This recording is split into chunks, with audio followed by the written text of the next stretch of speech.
Assalamualaikum warahmatullahi wabarakatuh. Saya Nur Laila, Prodi Tadris Bahasa Indonesia Angkatan 19. Video kali ini saya buat untuk memenuhi ujian akhir semester pada mata kuliah belajar dan pembelajaran, di mana materi yang akan saya bahas untuk video kali ini mengenai penggunaan tanda baca yang baik dan benar. Langsung saja kita bahas materi kita kali ini, yaitu penggunaan tanda baca yang baik dan benar. Seringkali kita masih dibingungkan dengan berbagai penggunaan tanda baca. Padahal dalam ejaan yang disempurnakan, di sana sudah dijelaskan. Dalam menulis, penggunaan tanda baca itu merupakan suatu elemen yang wajib diperhatikan. Karena tanda baca di sini hubungannya sangat erat dengan suara atau fonem. Hal ini dikarenakan penggunaan tanda baca sangat mempengaruhi pada intonasi seseorang ketika membaca sebuah tulisan. Sedangkan intonasi di sini sangat berpengaruh pada interpretasi suatu kalimat. Oleh karena itu, sekarang saya akan memberi ulasan mengenai penggunaan tanda baca yang baik dan benar sesuai dengan ejaan yang disempurnakan atau EYD. Namun sebelumnya, seperti yang kita ketahui bersama bahwa tanda baca di sini ada berbagai macam tanda baca.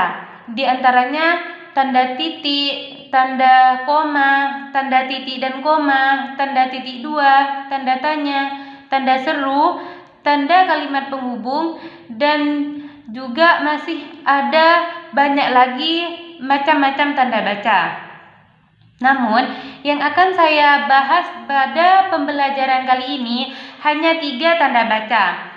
Yang pertama yaitu tanda baca titik. Yang kedua yang akan saya bahas yaitu tanda baca koma. Sedangkan yang ketiga yang akan saya bahas yaitu tanda titik dan koma. Langsung saja kita bahas tanda baca yang pertama, yaitu tanda titik. Di mana telah kita ketahui bersama, tanda titik digunakan untuk mengakhiri suatu kalimat pernyataan. Namun, tanda titik di sini selain untuk mengakhiri sebuah kalimat pernyataan, masih banyak lagi kegunaannya. Yang pertama, kegunaan dari tanda titik yaitu digunakan pada akhir kalimat sebagai pernyataan. Yang kedua, tanda baca titik di sini digunakan di belakang angka atau huruf dalam suatu bagan, ikhtisar, dan juga daftar. Dan juga tanda baca titik di sini digunakan untuk memisahkan angka jam, menit, dan detik yang menunjukkan waktu atau jangka waktu. Dan yang keempat, tanda baca titik di sini digunakan dalam daftar pustaka, antara lain untuk menulis nama, tahun, judul tulisan yang tidak berakhir dengan tanda tanya atau tanda seru, dan tempat terbit untuk penulis daftar pustaka. Sedangkan untuk menulis daftar pustaka dari artikel, tanda titik digunakan antara lain untuk nama penulis, tahun, judul artikel, dan jurnal dan edisi. Juga di sini tanda titik itu digunakan untuk memisahkan bilangan ribuan atau kelipatan yang menunjukkan suatu jumlah. Dan tanda titik itu digunakan untuk singkatan gelar baik akademik maupun kebangsaan. Lanjut pada penggunaan tanda baca yang kedua, yaitu tanda baca koma. Berikut kaidah penggunaan tanda baca koma menurut ejaan yang disempurnakan. Yang pertama, tanda baca koma digunakan antara unsur-unsur dalam suatu perincian atau pembilangan. Dan yang kedua, tanda baca koma digunakan untuk memisahkan anak kalimat yang dalam penulisannya mendahului induk kalimat. Dan yang ketiga, tanda koma digunakan untuk memisahkan petikan langsung dari bagian lain dalam suatu kalimat.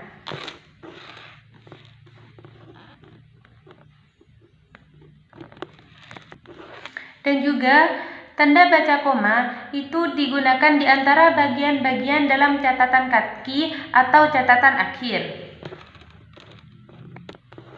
Dan juga tanda baca koma di sini digunakan di belakang keterangan yang terdapat pada awal kalimat untuk menghindari salah baca atau salah pengertian. Selanjutnya, penggunaan tanda titik dan koma. Berikut beberapa penggunaan tanda titik dan koma, diantaranya yaitu tanda titik dan koma dapat digunakan sebagai pengganti kata penghubung untuk memisahkan kalimat setara yang satu dengan kalimat setara lainnya dalam kalimat majemuk. Dan tanda titik koma juga digunakan pada akhir perincian yang berupa sebuah klausa. Juga, tanda titik dan koma digunakan untuk memisahkan bagian-bagian perincian dalam kalimat yang sudah menggunakan tanda koma sebelumnya. Itulah tadi ulasan penggunaan tanda baca yang baik dan benar sesuai dengan ejaan yang disempurnakan atau EYD. Mungkin hanya ini yang dapat saya sampaikan dalam video pembelajaran kali ini. Semoga bermanfaat untuk kita semua dan saya ucapkan terima kasih. Wassalamualaikum warahmatullahi wabarakatuh.